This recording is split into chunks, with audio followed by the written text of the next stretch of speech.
Hello dear students, मैं विवेक कुमार अपने YouTube channel EPIC mathematics classes में आज आपका स्वागत करता हूं। स्टूडेंट्स, आज हम एक फिर नए टॉपिक के साथ हाजिर हुए हैं। जैसा कि हमारा क्लास 12 का टॉपिक चलता है कि प्रतिलोम त्रिकोणमितीय फलन। स्टूडेंट्स, मैंने इस लेक्चर से पहले 4 वीडियो अपलोड कर चुके हैं। स्टूडेंट्स, मेरा इस चैप्टर का ये लेक्चर नंबर 5 है। स्टूडेंट्स में इस चैप्टर में मैं कुछ आपको जो इम्पोर्टेंट प्रॉपर्टी है उनके बारे में डिस्कस करूंगा। जैसा कि मैंने पिछले लेक्चर में आपको इस चैप्टर के बारे में बेसिक कंसेप्ट, इसकी प्रॉपर्टीज कुछ प्रूव करा दी है। आज मैं उससे आगे की प्रॉपर्टी को डिस्कस करने वाला हूं, जो कि बहुत ही मोस्ट इम्पोर्टेंट प्रॉपर्टी, जिनका यूज काफी हेल्पफुल है। अब देखिए, हमें इसमें क्या करना होता है। अब हम प्रॉपर्टी की बात करते हैं। हमारी प्रॉपर्टी क्या कहती है कि यदि साइन इनवर्स एक्स, यदि कहीं पर भी साइन इनवर्स एक्स हमारा लिखा हुआ हो, तो हम उसको, अगर मान लीजिए साइन इनवर्स एक्स को हम कॉस इनवर्स एक्स की टर्म में इंटरचेंज करना चाहते हैं, तो हमें उसकी जगह cos inverse under root 1 minus x square की जनरेट करना पड़ेगा, इनकी लगाना पड़ेगा। इसी तरह अगर हम आपसे पूछे कि साइन इनवर्स एक्स का टेन इनवर्स एक्स की फॉर्म में आपका फॉर्मूला क्या होगा, तो आप बताओगे कि tan inverse x upon under root 1 minus x square. Students, ये प्रॉपर्टी बहुत ही सिंपल है, लेकिन ये आपको याद भी रखनी है और इनका प्रूफ भी कभी कभी एग्जाम में पूछ लिया जाता है। जैसा कि ये टॉपिक जो आपका एग्जाम में 5 से 7 नंबर का, इसमें से आपको क्वेश्चन मार्क्स मिल जाते हैं। अब उसी तरह मैं आपसे कहूं कि कॉस इनवर्स एक्स की साइन इनवर्स के टर्म में sine inverse under root 1 minus x square होता है। स्टूडेंट्स, अब मैं आपसे उसी तरह बात करूं कि cos इनवर्स x का फॉर्मूला आप tan इनवर्स x की टर्म में बताइए, तब आपको ये लिखना है कि tan inverse under root 1 minus x square, आपको ये लिखना है।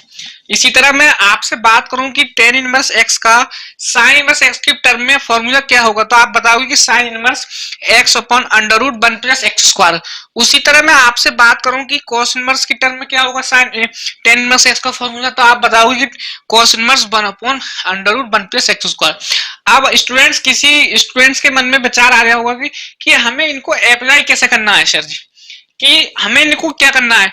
तो स्टूडेंट्स, मैं इसको आपको इसलिए बता दूं, आपको इसमें किसी ज्यादा कंफ्यूज होने की कोई प्रॉब्लम नहीं है। आपको ये देखना है कि मान लीजिए मेरा क्वेश्चन दिया होगा, तो आपको इन फॉर्मूलों को उस तरह यूज करना है जैसे कि मैं आपको इससे आने वाले वीडियो में क्वेश्चन कराऊंगा, उन पर डिस्कस करूंगा। तो आपको ये देखना है कि मुझे फॉर्म देखनी है कि मुझे साइन इनवर्स एक्स को किस में चेंज करना है, तब कौन सा फॉर्मूला जनरेट करना है। यदि मान लो मुझे साइन इनवर्स एक्स को टेन इनवर्स की फॉर्म में, तब ये करना है। मतलब आपको क्वेश्चन की मतलब स्थिति देखकर, पोजीशन देखकर, तब आपको ये फॉर्मूला अप्लाई करनी है। आपको बिल्कुल भी इसमें टेंशन लेने की कोई जरूरत नहीं है। अब मैं इन फॉर्मूलों को, इनके प्रूफ के बारे में आपको बताता हूं। अब देखते हैं प्रूफ क्या कहता है हमारे स्टूडेंट्स। जैसा कि मैं इस पहले प्रूफ की बात करता हूं कि मान लीजिए साइन इनवर्स एक्स से मुझे ये प्रूफ करना है और ये प्रूफ करना है। अब आइए मैं इसके लिए मैं ये नीचे वाले 2 फॉर्मूले मिटा देता हूं। हम पहले फॉर्मूले की प्रूफ की बात करते हैं। चलिए देखते हैं। इसका प्रूफ बहुत ही सिंपल है, मैं आपको बहुत ही सिंपल वे में बताने वाला हूं, आपको बहुत ध्यान से करना होगा इसका। चलिए देखते हैं क्या होता है। अब देखिए, हम प्रूफ की बात करते हैं, इसके प्रूफ की फॉर्मूले की। इसका हमारा प्रूफ 2 से 3 मार्क्स में पूछ लिया जाता है। ये अब देखिए हम क्या करते हैं, सबसे पहले हमें इस पार्ट से ये सब प्रूफ करनी है। इसके लिए मुझे क्या करना होगा, इसके लिए मान लीजिए मैं लेट कर देता हूं, इसको मैं लेट करता हूं कि मान लीजिए मैंने y बराबर लेट कर दिया साइन इनवर्स x, ये लेट करिए मैंने। अब मैं दोनों ओर साइन लेने पर लिख सकता हूं, यहाँ पर इस तरह लिख सकता हूं कि taking on both side sine, इस तरह मैं लिख सकता हूं कि दोनों ओर साइन लेने पर। तो जब मैं दोनों ओर साइन लूंगा तो मेरा ये कंडीशन बनेगी कि sine y equal to x, इस तरह हो जाएगा। क्योंकि साइन, ये मैंने आपको ये पिछले लेक्चर में बताया कि प्रॉपर्टी आपकी होती है इस तरह की, साइन और आपका कहीं पर इस कंडीशन में वो साइन इनवर्स एक्स, तो आपका उस जगह क्या बचता है, आपका एंगल यानी कि साइन बचता है, तो वही यहाँ हो जाएगा, तो मैंने एक्स लिख दिया इस तरह। चलिए अब हम इसके देखिए आगे के लिए हम क्या करते हैं, इसकी प्रूफ के लिए हम अब आगे के लिए करते हैं कि मैं इसका दोनों स्क्वायर कर देता हूं। क्योंकि मान लीजिए मैं इस फॉर्मूले सबसे पहले कॉस बनाना चाहता हूं। अब कॉस बनाने के लिए स्टूडेंट्स मुझे ये बताइए कि साइन से कॉस की टर्म में कैसे हमें अप्रूव करना होगा, पहुंचना होगा। तो उसके लिए मान लीजिए आपने सर्वसमीकरण तो पढ़ी है क्या, कि sine square theta plus cos square theta equal to 1 होता है। आपने इस समीकरण को पढ़िए, यदि मेरा ये साइन स्क्वायर होता तब मैं इसकी जगह 1 माइनस कॉस स्क्वायर थीटा लिख सकता था। तो मुझे इसको साइन स्क्वायर बनाने के लिए इसका मुझे वर्क करना पड़ेगा दोनों। तो मैं इसके लिए इसलिए करता हूं कि स्क्वायरिंग ऑन बोथ साइड, यानी कि दोनों ओर इसका वर्क करने पर। तो मेरी कंडीशन क्या बनेगी, मेरी कंडीशन ये बनेगी sine square y equal to x square, ये कंडीशन बनी। अब मैं ये मेरे हो गए। अब मैं साइन स्क्वायर वाई को ये लिख सकता हूं कि 1 minus cos square y equal to मेरा हो जाएगा एक्स स्क्वायर, ये हो जाएगा। अब मैं इस कॉस को उधर करता हूं, चलिए मैं इसको यहां लिख देता हूं। तो मेरा ये बचेगा कि 1 माइनस एक्स स्क्वायर बराबर कॉस स्क्वायर वाई, ये हो गया मेरा। अब मैं इस कॉस वाई की वैल्यू आपसे पूछूं तो आप बताओगे कि under root 1 minus x square हो जाएगा मेरा। उसी तरह मैं वाई बराबर आपसे पूछूं तो आप बताओगे कि cos inverse under root 1 minus x square, मेरा ये हो गया। ठीक है, अब हम बात करते हैं ये। अब मैंने जो बाई की वैल्यू ऐड की मैं उसको यहाँ पुट कर सकता हूं। तो मेरी बाई की वैल्यू क्या थी, साइन इनवर्स एक्स, कि sine inverse x equal to cos inverse under root 1 minus x square, इस तरह। तो अब आप ध्यान से देखिए कि मेरा पैरेलल जो है मेरा प्रूफ हो गया कि मुझे साइन इनवर्स एक्स के बराबर cos inverse under root 1 minus x square लाना था। तो मैंने यह रिजल्ट प्रूव कर दिया। तो आपको ये मेरा पहला रिजल्ट समझ में आया होगा। अब मैं बात करता हूं कि अपने दूसरे रिजल्ट की। अब स्टूडेंट्स आप एक थोड़ा सा जरा सोचिए कि मुझे इस साइन से 10 में कन्वर्ट करना है, साइन से 10 में। तो आप थोड़ा सा इस पर विचार कीजिए कि मुझे साइन से, अब किसी के मन में आ रहा हो कि मैं साइन को कॉस से भाग दे दूं, लेकिन इसमें उस कॉस से भाग देने से इसमें इसका जो है कंडीशन नहीं सेटिस्फाई हो रही। तो आप मुझे ये बताइए कि किसी तरह में साइन से कॉस तो मैंने बना लिया, ये आया था। अब मैं किसी तरह अगर मैं इस कॉस से सेक बना लूं, क्या कॉस से सेक, तो मुझे sec square minus theta tan square minus theta equal to 1, ये प्रॉपर्टी पड़ी है। तो मैं सेक से 10 में जा सकता हूं। तो आपको इस तरह फॉलो करना है। तो मैं आइए अब इसके लिए क्या करता हूं, देखिए मैं इसके लिए रफ कर देता हूं। अब मैं अपने दूसरे पार्ट के लिए देखता हूं क्या, जो मेरा दूसरा पार्ट है। अब उसके लिए मुझे क्या करना होगा देखते हैं। चलिए अब मैं मान लीजिए ये भी मिटा देता हूं, ये मेरा। अब मैं दूसरा पार्ट कर रहा है कि मैं इस वाली समीकरण अपनी एक जनरेट करता हूं। स्टूडेंट्स मैंने इस समीकरण को अपनी एक जनरेट करी, मान लिया। तो मैं इस समीकरण की सहायता से अब इसको थोड़ा सा हल करने वाला हूं। कैसे, आप यहाँ लिखेंगे y, यहां पर डाल सकते हैं आप सेकंड पार्ट, क्या चीज, सेकंड पार्ट, यानी कि मेरा ये दूसरा पार्ट जो है वो किस तरह होगा। तो मैं लिखूंगा y using in equation first, y using in equation first की बात करते हैं। मेरी इक्वेशन फर्स्ट ये है कि cos square y equal to 1 minus x square, ये है। अब देखिए मुझे इस cos को किसी तरह सेक बनाना है। तो मैं इसको इस तरह लिख सकता हूं, 1 upon cos square y 1 upon 1 minus x square, इस तरह। अब आपने पढ़ा होगा हाई स्कूल 11th में कि 1 अपॉन सेक cos थीटा क्या होता है, मेरा सेक थीटा होता है। तो 1 अपॉन cos स्क्वायर थीटा क्या हो जाएगा, सेक स्क्वायर। तो ये हो जाएगा sec square y 1 upon 1 minus x square, ये कंडीशन बन गई मेरी। अब मैं इधर का ये रफ कर देता हूं। चलिए अब मुझे उसके लिए क्या करना होगा देखते हैं, आइए देखते हैं। अब मुझे उसके लिए देखिए कि मैं क्या करना। अब मैंने एक हाई स्कूल में आप लिख सको चूंकि sec square theta minus tan square theta equal to आपने 1 पढ़ा, 10th में पढ़ा ये। अब मुझे सेक स्क्वायर थीटा चाहिए, मेरे पास है। तो मैं यहां से सेक स्क्वायर थीटा की वैल्यू निकाल सकता हूं, नहीं तो मेरी वैल्यू जो आ गई वो आ गई 1 प्लस टेन स्क्वायर थीटा। अब मेरा एंगल है थीटा है, तो थीटा मेरा यहाँ बाई, तो मैं बाई की फॉर्म में। तो मैं इसकी जगह ये लिख सकता हूँ 1 plus tan square y 1 plus tan square y equal to 1 upon 1 minus x square, ये मेरी कंडीशन बन गई। अब उसके लिए मुझे क्या करना होगा देखते हैं, आइए। Tan square y 1 minus 1 x square, मेरा ये माइनस का ये प्लस का बनता है, इधर आके माइनस का हो जाएगा। अब उसकी देखिए मुझे थोड़ा सा इसकी मल्टीप्लाई मुझे 1 में करनी है। तो मेरी हो जाएगी 1 minus 1 plus x square upon 1 minus x square. और ये मेरा क्या चल जाएगा 10y।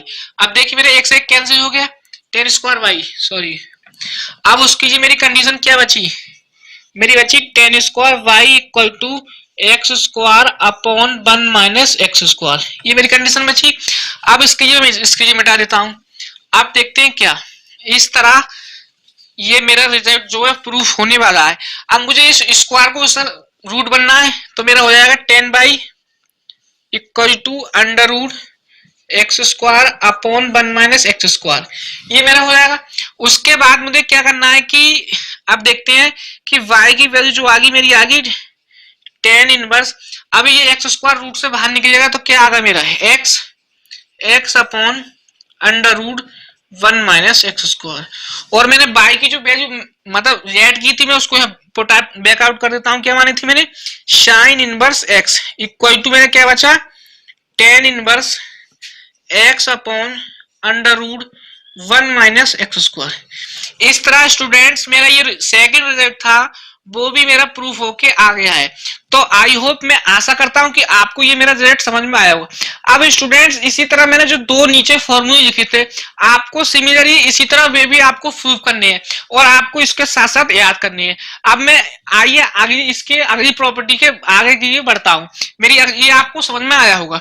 अब मैं अगली प्रॉपर्टी बढ़ता हूँ। मेरी अगली प्रॉपर्टी क्या है मैं उसको भी आपको दिखा देता हूं और आपको थोड़ा सा उसके याद रखना है बस। उसके बाद हम स्टूडेंट्स इस जितनी भी मैंने अब तक आपको प्रॉपर्टी कराई थी उन सब पर आने वाले न्यूमेरिकल सवाल को डिस्कस करेंगे जो कि हमारा एनसीईआरटी से रिलेटेड है। वही हम पैटर्न पर करने आपको एक्सरसाइज और उससे रिलेटेड क्वेश्चन कराने वाले हैं जो कि मोस्ट इंपोर्टेंट क्वेश्चन है। अब मैं अगली अपनी प्रॉपर्टी के बारे में करता हूं। क्या देखिए स्टूडेंट्स, मेरी अगली प्रॉपर्टी क्या कहती है कि sine inverse x plus sine inverse y यदि कहीं पर लिखा हुआ हो तो स्टूडेंट्स आप उसकी जगह ये लिख सकते हैं कि sine inverse x under root 1 minus y square plus y under root 1 minus x square. ये अब स्टूडेंट्स आप प्लस माइनस कर लीजिए। यहाँ पे यदि आपका यहाँ पर प्लस है तब आपको ये प्लस लिखना है, यदि आपका यहाँ पर माइनस है तब आपको माइनस लिखना है। तो मेरी ये प्रॉपर्टी बहुत ही यूजफुल होने वाली है, ये भी काफी मोस्ट इंपोर्टेंट है कि कहीं पर भी आपको sine inverse x plus minus sine inverse y भी यदि कहीं पर आपको फॉर्म दिख जाए तो आप इस फॉर्म की जगह ये वाला फॉर्मूला खोज सकते हैं, लगा सकते हैं। Sine inverse x under root 1 minus y square plus minus y under root 1 minus x square. उसी तरह मेरा एक कॉस वाला रिजल्ट होता है वो भी मैं आपके लिए लिख देता हूँ। क्या cos inverse x plus cos inverse y, तो मेरा इसकी जगह मुझे क्या रखना होगा cos inverse x y minus under root 1 minus x square into under root 1 minus y square. इस तरह मुझे स्टूडेंट्स मेरा ये दूसरा प्रॉपर्टी ये इसकी है, ये कहती है कि यदि कहीं पर भी आपको cos inverse x plus cos inverse y यदि हो लिखा हुआ तो आप उसकी जगह ये वाली टर्म लिख सकते हैं, यानी कि cos inverse x y minus under root 1 minus x square into under root 1 minus y square, ये आप लिख सकते हैं। तो अब मैं इनके प्रूफ की बात करता हूं। तो स्टूडेंट सबसे पहले आपको इनको प्रूफ करने की इसमें खास इतना कुछ स्पेशल नहीं है, बस आपको इसमें हाई स्कूल में जो आपने 10th में जो फॉर्मूला पढ़ा था साइन ए प्लस बी का कॉस ए प्लस बी का, बस आपको थोड़ा सा वो याद रखना है, रखने कीजिए फिर आपको थोड़ा सा में करना है। अब मैं एक प्रूफ करा देता हूँ, आइए चलिए देखते हैं, थोड़ा सा प्रूफ देख लेते इसके उसमें। उसके बाद स्टूडेंट्स हम इससे अगले लेक्चर में अपने एक्सरसाइज और सॉल्यूशन पर डिस्कस करेंगे। क्या देखते हैं क्या चीज। आइए अब मैं इसके प्रूफ की बात करता हूँ स्टूडेंट्स। प्रूफ क्या हो कैसे करते हैं इसके। अब इसके प्रूफ करने की सबसे पहले हम क्या करेंगे कि लेट करते हैं स्टूडेंट्स की sine inverse x equal to मुझे ए लेट करिए मैंने, ठीक है। अब उसके लिए मुझे x यहां से x बराबर मेरी वैल्यू जो मिलेगी वो मिलेगी साइन ए की, इस तरह ये मिली। उसी तरह स्टूडेंट्स मैं साइन इनवर्स y बराबर लेट कर देता हूं, साइन इनवर्स y बराबर मैं b लेट कर देता हूं, तो मेरी y बराबर जो वैल्यू मिलेगी मुझे हो जाएगी साइन b, इस तरह ये हो जाएगी। अब मुझे क्या करना है देखिए, अब आप यहां पर लिखोगे कि बी नो डेट, यानी कि हम जानते हैं कि आप क्या जानते हैं कि जब आप बचपन में बहुत छोटे थे, जब आप हाई स्कूल में थे, अब तो काफी 2 साल आप हाई स्कूल से इंटर में आ गए होंगे, तो आपने एक फॉर्मूला पढ़ा होगा क्या कि साइन ए प्लस बी का क्या पढ़ा था आपने? आपने पढ़ा होगा कि sine a into cos B plus cos a into sine B, ये आपने फॉर्मूला पढ़ा होगा हाई स्कूल में। ठीक है, अब आपको क्या करना होगा देखिए, अब आप जरा सोचिए कि मेरे पास साइन ए की वैल्यू है, साइन बी की वैल्यू है। अब मेरे पास इसमें साइन ए भी है और साइन बी की टर्म भी है, sine into cos B plus cos into sine B, ये इस तरह। अब मेरे पास नहीं तो कॉस बी की वैल्यू है, नहीं कॉस ए की वैल्यू है।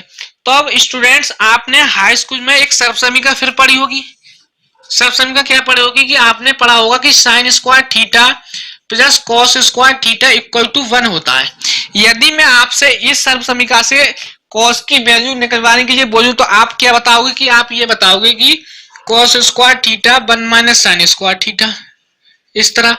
अब इस 2 का इधर आकर रूट बन जाएगा 2 घाट का, तो कॉस थीटा बराबर under root 1 minus sine square theta, आप ये बताओगे।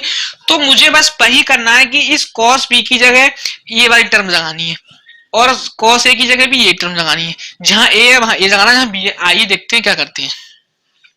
अब मेरा ये कंडीशन है साइन ए प्लस बी, तो मेरा ये चल ही रहा है इस तरह। ठीक है, उसके बाद बराबर, अब मेरे पास साइन ए है, साइन ए की वैल्यू मेरे पास एक्स है, तो मैं इसको ये एक्स लिख देता हूं इनटू। अब मैं इसको कॉस बी को under root 1 minus sine square B ले सकता हूं इस तरह। ठीक है, क्योंकि इस टर्म से लिख सकता हूं मैं। उसी तरह प्लस इस कॉस ए के ये भी मैं इसी से लिख सकता हूं, क्या? Under root 1 minus sine square a, इस तरह इनटू। अब मेरी साइन बी की वैल्यू क्या है? बाई, तो मैं उसको यहाँ इनटू में बाई लिख देता हूं इस तरह। ये आ गई टर्म। अब चलिए मैं क्या करता हूं, ये मेरा टर्म इसी तरह रहेगा, इसमें मुझे कुछ नहीं करना है। Sine A plus B equal to x under root B की वैल्यू मेरी क्या है? बाई, तो 1 minus y square plus y under root 1 minus x square, इस तरह ये आ गई। अब उसके लिए मुझे क्या करना होगा देखते हैं, इस तरह ये हो गया। अब मैं आपसे a प्लस बी की वैल्यू पूछूं तो आप बताओगे इस तरह की sine inverse x under root 1 minus y square plus y under root 1 minus x square, इस तरह। अब आपने ए और बी की जो वैल्यू जेड की थी आप वो यहाँ पर पुट कीजिए, आपका जो रिजल्ट है वो प्रूफ होकर आ जाएगा। तो मैं इसको यहीं छोड़ सकता हूँ, इस तरह आपका जो रिजल्ट है प्रूफ हो जाएगा। अब उसी तरह जो मैंने दूसरा रिजल्ट देखा था स्टूडेंट्स, आप उसको इसी तरह प्रूफ कर सकते हैं कि आपको इसमें कॉस वाला फॉर्मूला लगाना है और सेम टू सेम आपका इसी तरह प्रूफ होगा। तो स्टूडेंट्स मैं अभी मेरी इस चैप्टर की जितने भी इंपॉर्टेंट प्रॉपर्टी थी मेरी सारी डिस्कस हो चुकी है। मैंने इससे पहले 2 वीडियो प्रॉपर्टी के अपलोड किए हैं। यदि आपने मेरे वो प्रीवियस वीडियो नहीं देखे हैं स्टूडेंट्स तो आप उन्हें देखिए, तब आप स्टूडेंट्स इन प्रॉपर्टी के बारे में समझिए। अब स्टूडेंट्स में इससे आने वाले लेक्चर में मैं इन सारी प्रॉपर्टीज पर रिलेटेड क्वेश्चन उस पर हल करने वाला हूं, जो कि आपकी बहुत ही मोस्ट इंपोर्टेंट होंगे और जो कि एग्जाम में काफी पूछ जाते हैं। तो स्टूडेंट्स मैं आपसे स्टूडेंट्स में आपको ये प्रॉपर्टी के बारे में बता रहा था। तो मैं अब आपको जो आपने मेरे पिछले लेक्चर अगर वे नहीं देखे हैं तो आप प्लीज उन चैनल पर जाएं और मेरे पिछले लेक्चर देखें। Students thank you for watching video. जय हिंद, वंदे मातरम।